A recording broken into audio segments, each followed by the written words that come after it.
Hello friends, कैसे आप लोग। उम्मीद करते हैं आप लोग बहुत मस्त होंगे। चलिए, आप लोग का पढ़ाई अच्छे से चल रहा होगा। चलिए, ये हम लोग टेस्ट सीरीज आठवां टेस्ट सीरीज इसमें करेंगे। इसमें जीके जीएस से क्वेश्चन देखेंगे। चलिए, बहुत इंपॉर्टेंट क्वेश्चन का संग्रह किए हैं फ्रेंड्स। ज़रा ध्यान से कीजिएगा और जो नहीं आता उसको याद कर लीजिएगा।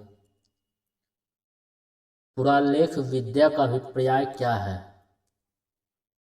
पुरालेख विद्या का अभिप्राय है, यह शिलालेखों का अध्ययन है। क्या है? अभिलेख या शिलालेख का अध्ययन।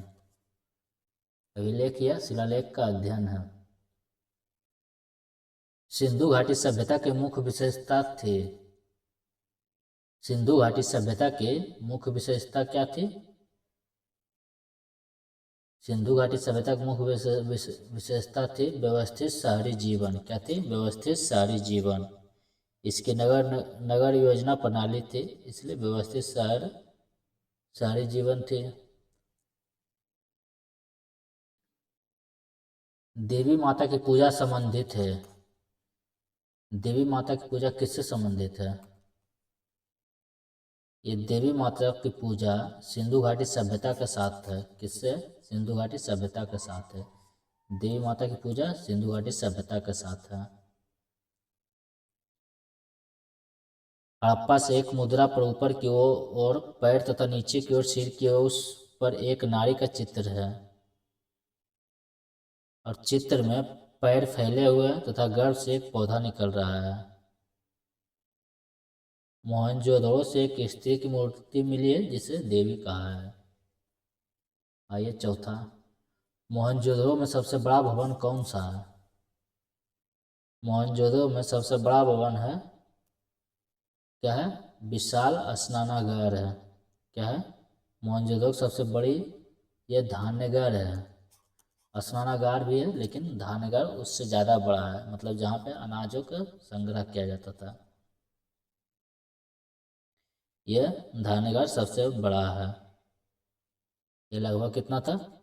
40.71 मीटर लंबाई और चौड़ाई कितना था? विड्थ ये 15 × 2 3 मीटर।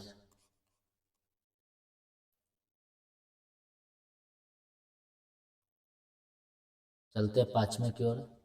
निम्नलिखित विद्वानों में से हड़प्पा सभ्यता का सर्वप्रथम खोजकर्ता कौन था? हड़प्पा सभ्यता का सबसे प्रथम किसने खोजा था? यह हड़प्पा सभ्यता का सबसे पहले दयाराम साहनी ने खोजा था। किसने? दयाराम साहनी ने। हड़प्पा मोंटगोमरी जिले पश्चिम पंजाब में रावी नदी के तट पर स्थित है। हड़प्पा की खुदाई सबसे पहले इसी कारण से हड़प्पा संस्कृति कहा जाता है। सबसे पहले खोजकर्ता कौन थे? दयाराम साहनी। किस स्थान पर हड़प्पन समय के साथ रथ की एक प्रतिमा प्राप्त हुई है? हड़प्पन समय के साथ रथ का एक प्रतिमा कहाँ से प्राप्त हुआ है? यह महाराष्ट्र के दैमाबाद से। किससे? महाराष्ट्र के दैमाबाद जिला से। आइए चलते हैं सात, किस जिले में मोहनजोदड़ो स्थित है? मोहनजोदड़ो ये पाकिस्तान के लड़काना प्रांत में। इसकी खोज मोहनजोदड़ो 1922 में किसने किया था? राखलदास बनर्जी ने।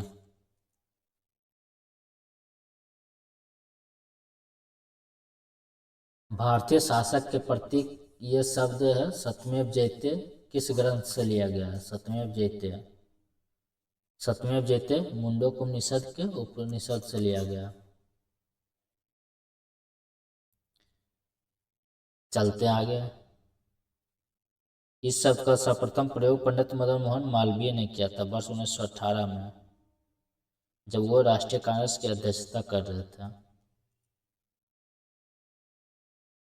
भारत में वर्ण व्यवस्था किस लिए बनाई गई थी?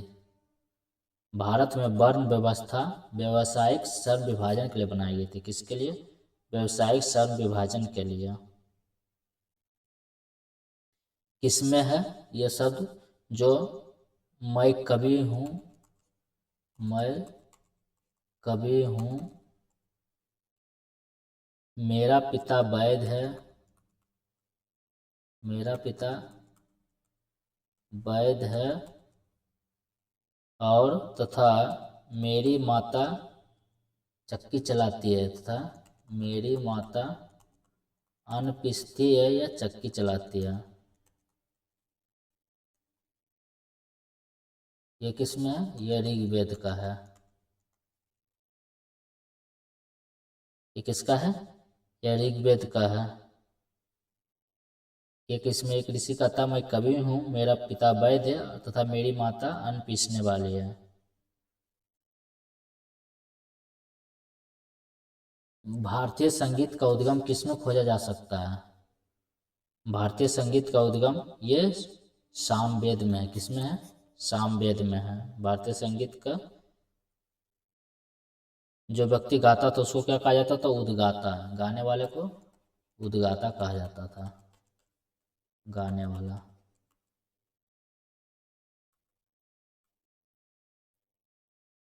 आरंभिक वैदिक काल में वर्ण व्यवस्था किस पर आधारित थे? आरंभिक काल में वर्ण व्यवस्था ये व्यवसाय पर आधारित था। किस पे था? व्यवसाय पर आधारित था वर्ण व्यवस्था। चलिए आइए बाहर चलते हैं। निम्नलिखित में से ऋग्वेद काल के दौरान किसकी जानकारी नहीं थी? ऋग्वेद काल के दौरान संयुक्त परिवार प्रणाली का जानकारी था, कृषि का जानकारी था, विवाह प्रथा का जानकारी था, ये वर्ण व्यवस्था का जानकारी नहीं था। ये जाति का जानकारी नहीं था ऋग्वेद काल में। निम्नलिखित में से कौन सा अन्न मनुष्य द्वारा सबसे पहले प्रयोग होने वालों में से था? मनुष्य द्वारा सबसे पहले प्रयोग होने वाले में से कौन सा अन्न था? ये जौ। क्या था? जौ या यब बोल सकते हैं, बहुत इंपॉर्टेंट है। जौ या अब सबसे पहले इसका प्रयोग हुआ था। ऋग्वैदिक काल में कृषि का उल्लेख 33 बार से हुआ है। जो एक ही अनाज था, यब या जौ था।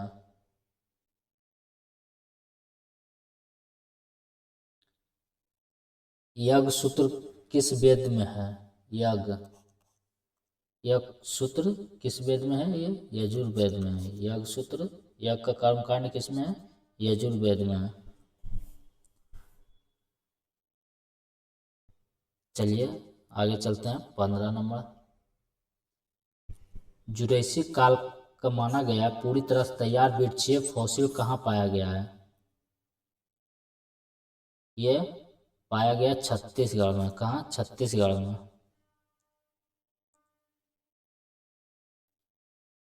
सिंधु घाटी सभ्यता की लिपि कौन सी है? सिंधु घाटी की सभ्यता लिपि कौन सी है? यह अज्ञात है, इसकी लिपि को पढ़ा नहीं जा सका अभी तक।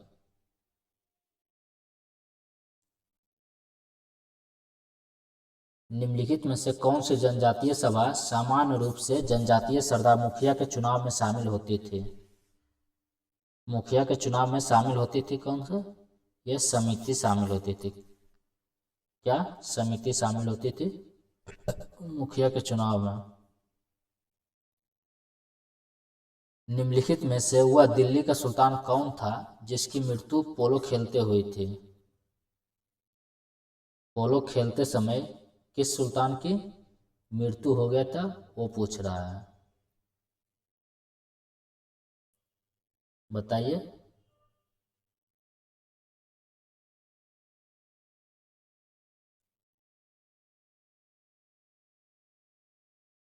पोलो खेलते समय किस सुल्तान का मृत्यु हो गया था, ये आप लोग बताइए।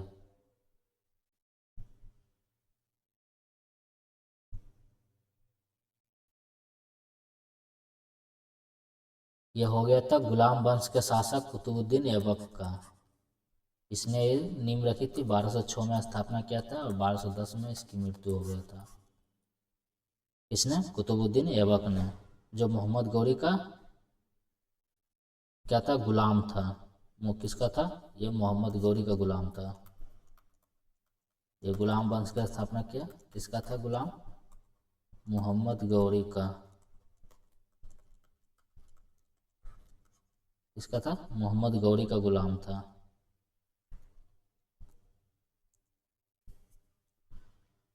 चलते हैं 19। दिल्ली सल्तनत का राजकाल कब समाप्त हुआ? दिल्ली सल्तनत का राजकाल 1526 ईस्वी में समाप्त हो गया। 1206 से चला था और 1526 में समाप्त हो गया था, जब बाबर ने पानीपत का प्रथम विश्व युद्ध लड़ा था। ये लगभग 320 वर्षों तक शासन हुआ दिल्ली सल्तनत। जब बाबर ने इब्राहिम लोदी को पानीपत के प्रथम युद्ध 1526 में हरा दिया। यह क्या पानीपत का प्रथम युद्ध हुआ? पानीपत का प्रथम युद्ध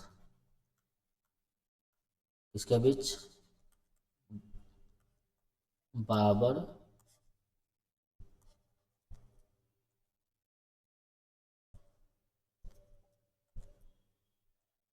इसके बीच बाबर और इब्राहिम लोदी के बीच हुआ था, जिसमें कौन जीता था? ये बाबर ने जीता था। जीत इसकी हुई थी और ये हार गया था।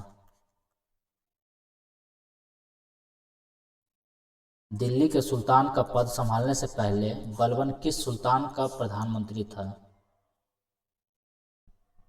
दिल्ली का सुल्तान का पद संभालने से पहले बलबन किस सुल्तान का था? नसरुद्दीन का था। किसका था? नसरुद्दीन का।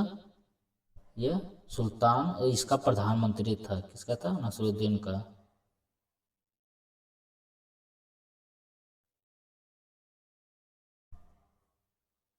चलते हैं 21 की ओर। चंगेज खान ने जलालुद्दीन का पीछा करते हुए किसके शासनकाल में भारत की सीमाओं पर आक्रमण किया? चंगेज खान ने जलालुद्दीन का पीछा करते हुए किसके शासनकाल में भारत की सीमाओं पर आक्रमण किया? यह इल्तुतमिश का। किसका? किसके सीमा पे? इल्तुतमिश के सीमा पे किया।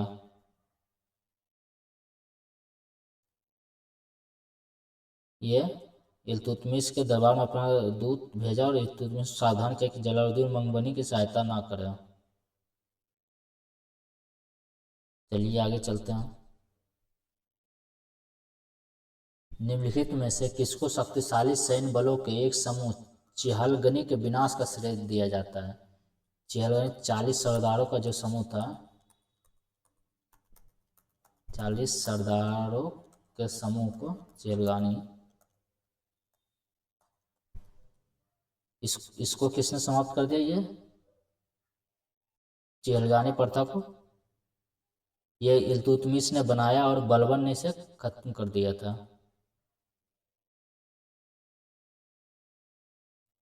इल्तुतमिश ने अपने गुलाम सरदार को एक गुट बनाया था जिसे 40 दल कहा गया। शासक बनने से पूर्व बलबन भी इस गुट का सदस्य था तथा सुल्तानों के सरदारों के मध्य हुए संघर्ष में सक्रिय भाग लिया। वह भली भांति जानता है सुल्तान की प्रतिष्ठा और उसके वंश की सुरक्षा के लिए इस गुट को समाप्त करना आवश्यक है। इसलिए यह इसको किसने समाप्त कर दिया? बलबन ने समाप्त कर दिया। इसको स्थापना किसने किया था? यह स्थापना इल्तुतमिश ने किया था और बलबन ने इसको मतलब बलपूर्वक खत्म कर दिया। चलते हैं आगे 22-23। स्वयं को दूसरा सिकंदर सिकंदर सानी कहने वाला सुल्तान कौन था? स्वयं को दूसरा सिकंदर सानी कहने वाला यह था अलाउद्दीन खिलजी था। कौन था? अलाउद्दीन खिलजी था।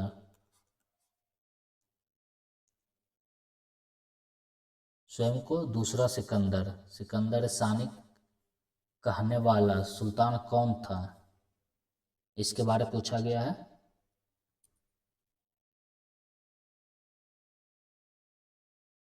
चलिए आगे चलते हैं।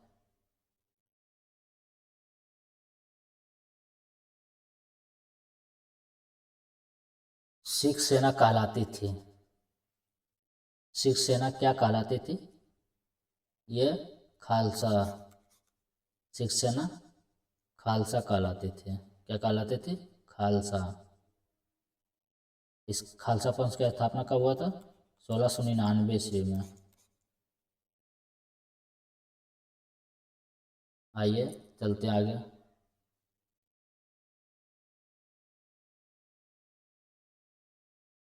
भारत के लिए समुद्री मार्ग की खोज का श्रेय किसको जाता है? भारत के लिए समुद्री मार्ग की खोज का श्रेय 1498 में वास्को डी गामा, अर्थात ये पुर्तगाली था, पुर्तगालियों को जाता है। किसको जाता है? पुर्तगालियों को।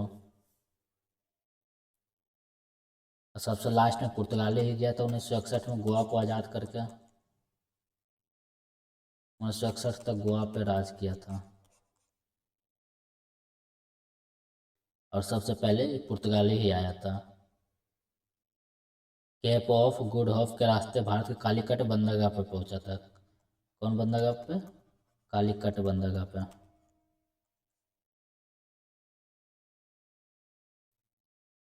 चलते हैं आगे।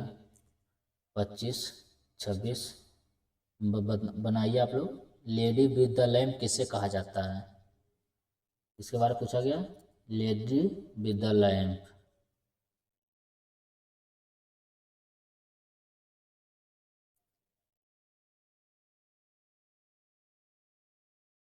ये lady lady with the lamp ये फ्लोरेंस नाइटिंगेल को कहा जाता है। किसको? फ्लोरेंस नाइटिंगेल को कहा जाता है। ये रात के समय लैंप के सहारे सेवा करते थे, उसी के कारण फ्लोरेंस नाइटिंगेल को लेडी विद द लैम्प कहा जाता है। द्वितीय विश्व युद्ध के दौरान किस जर्मन जनरल का नाम डेजर्ट फॉक्स रखा गया था? द्वितीय विश्व युद्ध के दौरान किस जर्मन जनरल का नाम डेजर्ट फॉक्स रखा गया था? डेजर्ट फॉक्स ये रखा गया था रोमेल का। किसका? रोमेल का। द्वितीय विश्व युद्ध 1939 से 45, 1939 से 45 तक चला था। इसको कहा जाता है डेजर्ट फॉक्स। रोमेल को एडविन जोहान्स यूगेन रोमेल इसका नाम था। इसको क्या? Desert fox. 28 नृत्य के मोहिनी अट्टम का रूप का विकास कहाँ हुआ था?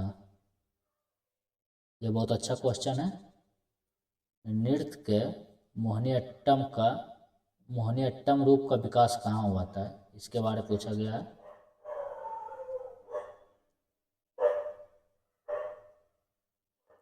बताइए आप लोग।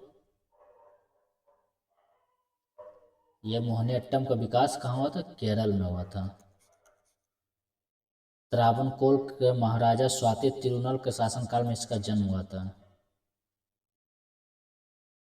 मोहिनी अट्टम में भारतनाट्यम का श्रृंगार और कथकली की वीरत्व दोनों के अंश पाए गए।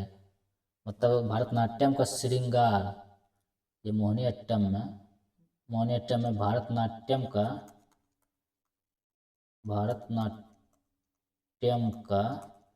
क्या?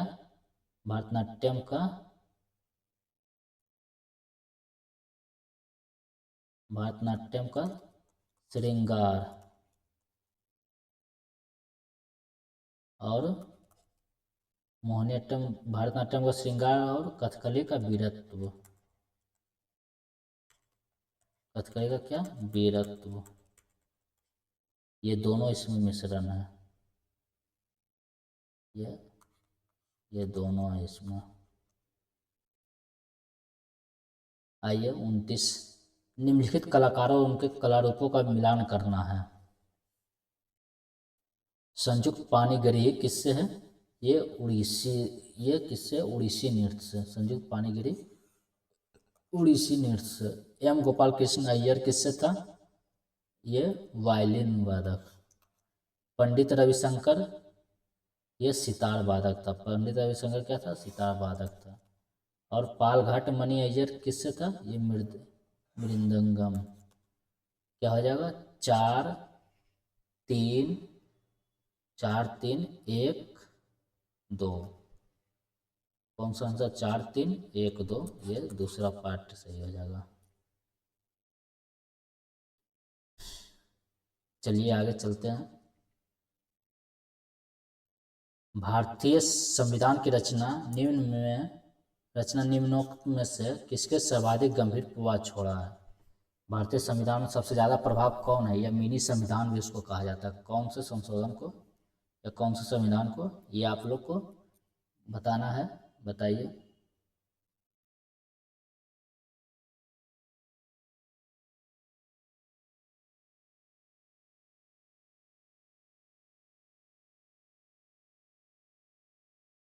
ये हो जाएगा कौन, भारत सरकार अधिनियम 1935। क्या हो जाएगा, भारत सरकार अधिनियम 1935 इसका राइट आंसर। एक केंद्र में द्वैत शासन की स्थापना हुआ था इस समय, प्रांतों में स्वायत्त शासन की स्थापना हुआ था। चलिए 1935 के अधिनियम भारतीय संविधान के संरचना में सबसे ज़्यादा प्रभाव छोड़ा है। संघात्मक सरकार की स्थापना भी हुआ था इस समय। 31 जुलाई 1946 में स्थापित संविधान सभा के सदस्यों में कौन शामिल नहीं था? जो 1946 में स्थापित हुआ संविधान सभा सदस्य, उसमें से कौन शामिल ये नहीं था, कौन शामिल नहीं थे, उसके बारे में पूछा गया है। ये महात्मा गांधी इसमें शामिल नहीं थे। जुलाई 1946 में स्थापित संविधान सभा के सदस्यों में महात्मा गांधी शामिल नहीं थे। संविधान सभा के अन्य सदस्य, कांग्रेसी सदस्य पंडित नेहरू थे, सरदार पटेल थे, डॉक्टर राजेंद्र प्रसाद थे, मौलाना आजाद, चक्रवर्ती राजगोपालाचारी और पंडित गोविंद वल्लभ पंत जेबी कृपलानी थे। चलिए आगे चलते हैं। 32, जब एक कार की गति दुगनी कर दी जाती है तब उसको उतनी ही दूरी में रोकने के लिए ब्रेक बल या ब्रेकिंग फोर्स कितना होगा? उसके बारे में पूछा गया है। चलिए ये साइंस आ गया फ्रेंड्स।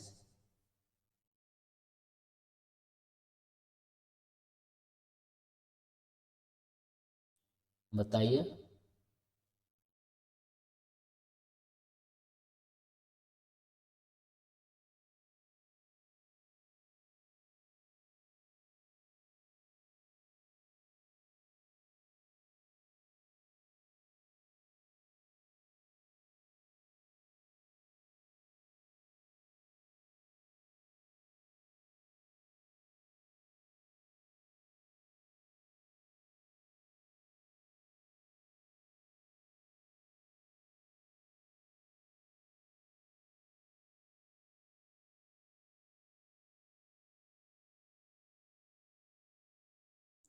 तो इसका राइट आंसर क्या हो जाएगा? 4 गुना। क्या हो जाएगा? चौगुना।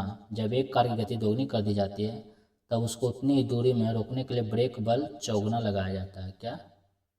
जब एक कार की गति को दुगनी कर दिया जाता है तब उसको उतनी ही दूरी में रोकने के लिए ब्रेक बल चौगुना लगता है। कितना? 4 गुना। पानी की सतह पर हल्के रखी गई एक लोहे की सुई उस पर क्यों तैरती रहती है? इसलिए कि उसके पृष्ठीय तनाव के कारण वो तैरती है। रॉकेट को अंतरिक्ष में छोड़ने के लिए कितने न्यूनतम प्लान वेग की आवश्यकता होती है? ये कितना होता है? ये पूरा आंसर नहीं है। तो ये रॉकेट को अंतरिक्ष में छोड़ने के लिए कितने न्यूनतम प्लान वेग की आवश्यकता होती है? यह होती है 11.2 किलोमीटर पर सेकेंड या उससे अधिक वेग। तो हम 15 किलोमीटर पर सेकेंड से छोड़ेंगे तो चला जाएगा, लेकिन 11 किलोमीटर से पर सेकेंड से छोड़ेंगे तो ये नहीं जाएगा। कम से कम 11.2 किलोमीटर पर सेकेंड होना चाहिए। तो ये तो 11 है तो मतलब ये नहीं जाएगा, और ये सबसे जाएगा ही नहीं। तो 11.2 से ज़्यादा है, इससे मतलब इससे से चला जाएगा, वो प्रक्षेपित हो जाएगा रॉकेट।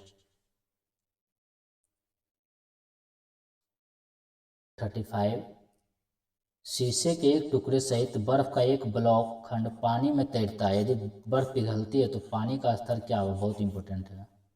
अगर कोई भी शीशा गिलास में, कोई भी गिलास में बर्फ का टुकड़ा रखा हुआ है, अगर ये पिघलेगा तो पानी का स्तर पर क्या ऊपर उठेगा नीचे गिरेगा? उतना ही रहता है, या पहले गिरता फिर उठता है। मतलब या तो भर जाएगा, भर को उपला के बाहर होने लगेगा, या उतना ही रहेगा या घट जाएगा। तो इसका राइट आंसर बहुत इंपॉर्टेंट है। तो इसका राइट आंसर हो जाएगा उतना ही रहेगा, कोई प्रभाव नहीं पड़ेगा। 9/10 भाग तो ये अंदर में रहता है, तो ये गल गल के बराबर हो जाता है। उतना ही रहता है, ये पानी बाहर नहीं गिरेगा। चलिए याद रखिएगा, जल का घनत्व सबसे अधिकतम कितना होता है? 4 डिग्री सेल्सियस।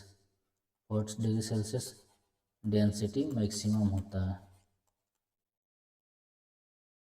घनत्व 4 डिग्री सेल्सियस पे सबसे अधिक होता है। जब घनत्व यहाँ पे अधिक होगा तो आयतन सबसे न्यूनतम होगा, तो वॉल्यूम क्या हो जाएगा? वॉल्यूम मिनिमम हो जाएगा। क्या हो जाएगा, वॉल्यूम मिनिमम मतलब सबसे कम हो जाएगा 4 डिग्री सेल्सियस पे। कोई भी पदार्थ को 0 से 10 डिग्री सेल्सियस तक गर्म करने पर पहले इसका आयतन पहले घटेगा फिर बढ़ता है। क्या होता है, पहले इंक्रीज होता है फिर डिक्रीज होता है 0 से 10 डिग्री सेल्सियस तक। चलिए फ्रेंड्स, ये इम्पोर्टेंट क्वेश्चन का संग्रह था। आप लोग को कैसा लगा कमेंट करके ज़रूर बताइएगा हमें, आपका कमेंट का इंतज़ार रहेगा हमें। चलिए सेशन को लाइक कर दे फ्रेंड्स वीडियो को, और चैनल अगर अभी तक सब्सक्राइब ना किया तो सब्सक्राइब कर ले, लाइक ज़रूर कर दीजिएगा फ्रेंड्स। चलिए फिर मिलते हैं अगले वीडियो में एक नए सेट के साथ।